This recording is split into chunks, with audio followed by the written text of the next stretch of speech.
Netis NX30.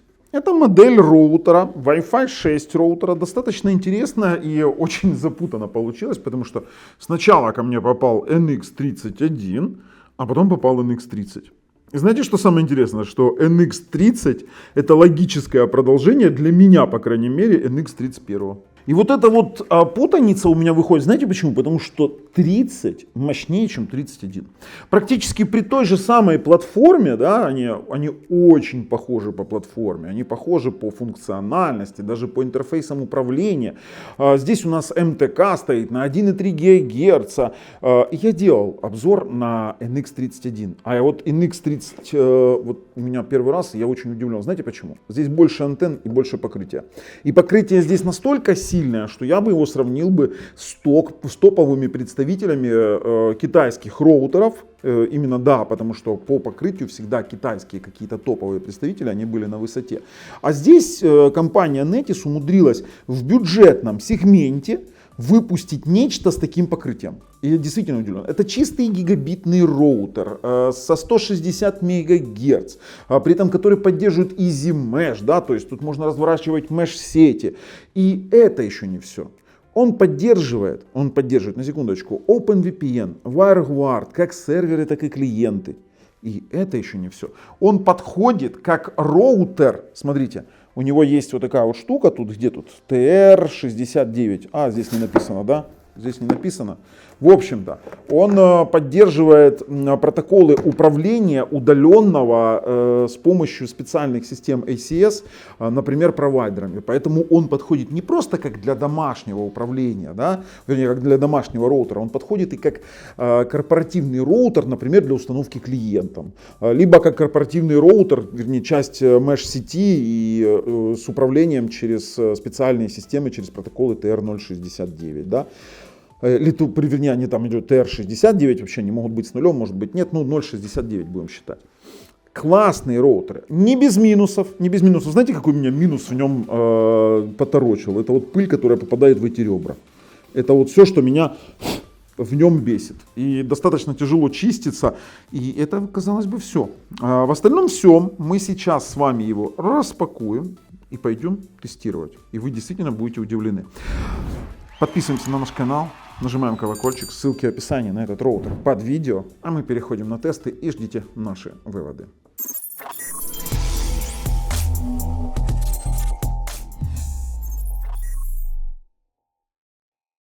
Итак, логическое продолжение. Хотя, смотрите, был NX31, сейчас NX30, Dual Band Wi-Fi 6 роутер, гигабитный, IPTV поддержка, beamforming, кстати, это формирование луча в зависимости от положения устройства, MU-MIMO поддержка, WPA3, МТК, хотя здесь написано 1 ГГц, и опять же подчеркиваю, что здесь 1,3 ГГц.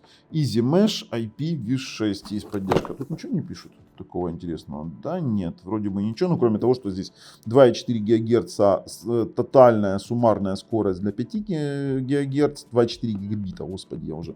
И 574 мегабита для 2,4. OFDMA есть поддержка, Easy Mesh, конечно же. Давайте откроем, посмотрим. Так, у нас есть блочок питания.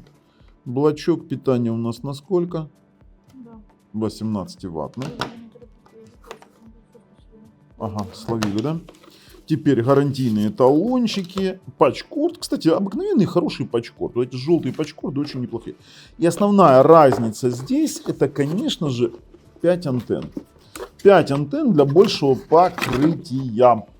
Вот так вот. Ой, смотри, какие ножки. Блин, форм-фактор, смотри, какой прикольный. Это прикол, я сразу потерялся. Можно, знаешь, как так вот поставить такие подставочки. Оп. Ну, шучу, конечно, шучу. Так, ребят, переворачиваем. Антенны поворотные. Давайте, поворотность антенн. О, смотри, практически, это у нас сколько? 240 градусов, да? 270, да? Ага. Теперь здесь у нас 45. Есть 4 порта LAN, Reset.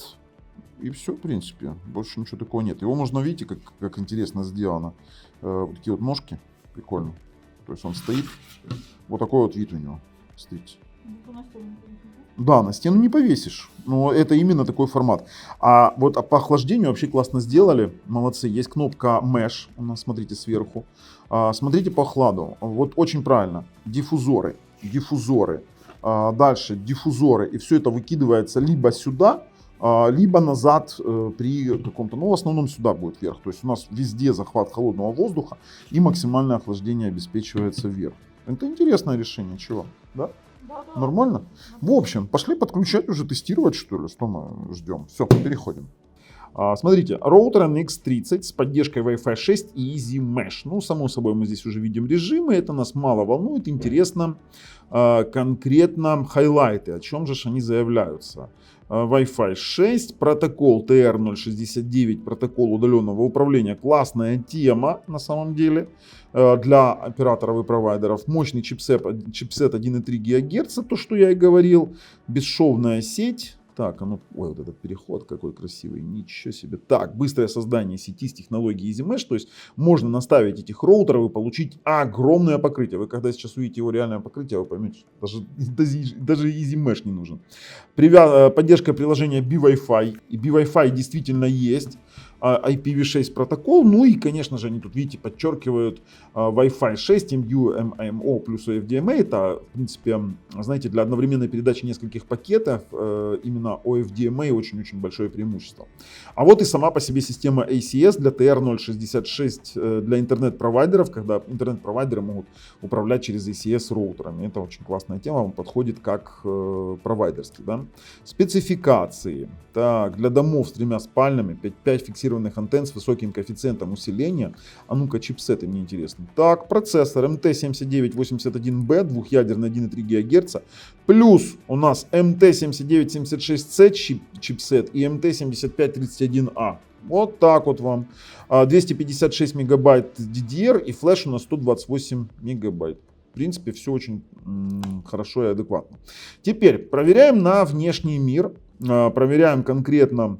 Давайте какой-нибудь дата-групп выберем на Киев, куда-нибудь пинганем. Сейчас у нас проверяется LAN и WAN одновременно, чтобы они были честные. То есть у нас сейчас должно быть как минимум 900 мегабит, потому что там 920, 930, плюс служебный трафик, плюс там еще лисичка в сети, плюс компы, что-то где-то синхронизируется. Это честный роутер. Я вам уже сразу говорю, то есть порты у него абсолютно честные. Сейчас и LAN, и WAN мы с вами тестируем. 915 на 900, грубо говоря, там 40 чем-то. Ну, максимально будет где-то 950, может быть. Потому что служебный трафик где-то 50 мегабит отъедает. У нас также с вами поднят вот такой вот сервер OpenSpeed Test. И мы, Лисичка, ты нам нужна. Ты нам нужна, очень сильно нужна. Да, очень сильно нужна. И мы начинаем наш тест. И начинаем наш тест с 5 гигагерцовой сети. Показывай, пожалуйста, 2.4 Connect. Сейчас Лисичка камеру включит у нас. Смотрите, 2.4 гигабита Connect. Видно? Да? Ответьте, вам видно? Ага, блин, я тебя спрашиваю.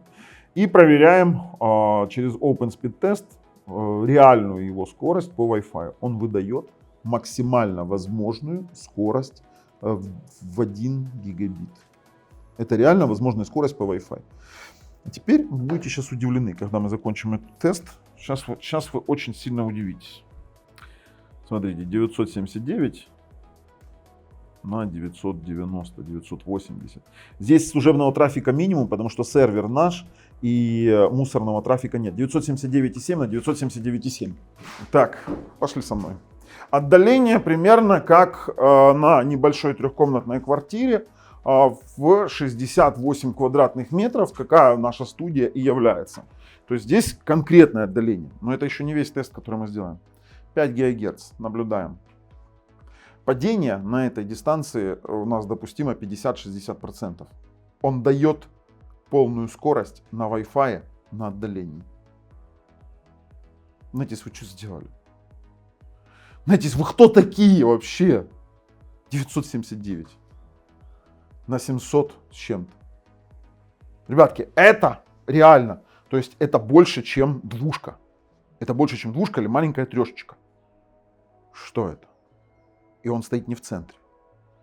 979 на 945. Пошли дальше. Так. Закрытая дверь. и тестируем. То есть здесь перегородки, дверь. Что мы имеем с вами? Охренеть можно. Бля, подожди, как это возможно вообще? Как это вообще возможно? 944. Ну вот он чуть-чуть хоть упал. Просто трэш. Я начала дышать просто. Ты дышать начал, да? Слушай, как? Объясни мне. Вот на такой дистанции. Магия! Ну, это не магия, это просто роутер. Я удивлен, бюджетный роутер.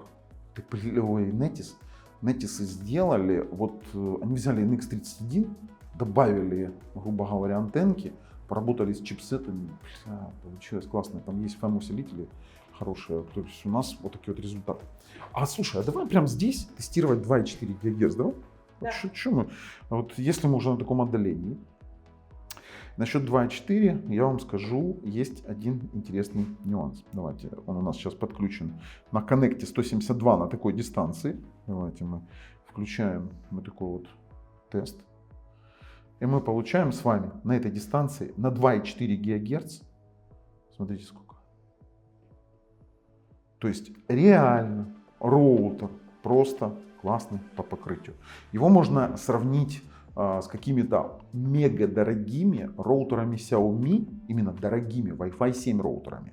Извините, я вынужден это сказать, но он действительно затмевает покрытие какой-нибудь BE6000, какой-нибудь AX6000, я вам серьезно говорю. Смотрите, 138 на 87, пошли на вторую дистанцию. Так, открываем, пошли. Смотрим.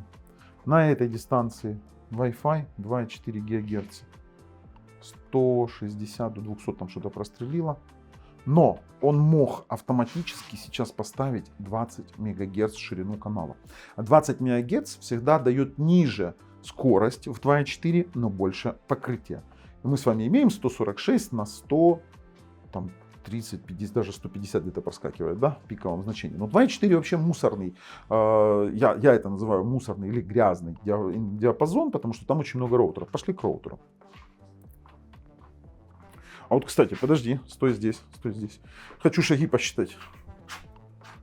Хочу посчитать шаги. 1, 2, 3, 4, 6, 7, 8, 9, 10, 11, 12. То есть фактически 12 метров до роутера. Если вы думаете, что 12 метров это как-то мало, возьмите в своей квартире. Вот у меня в трешке я прохожу там 10 больших шагов.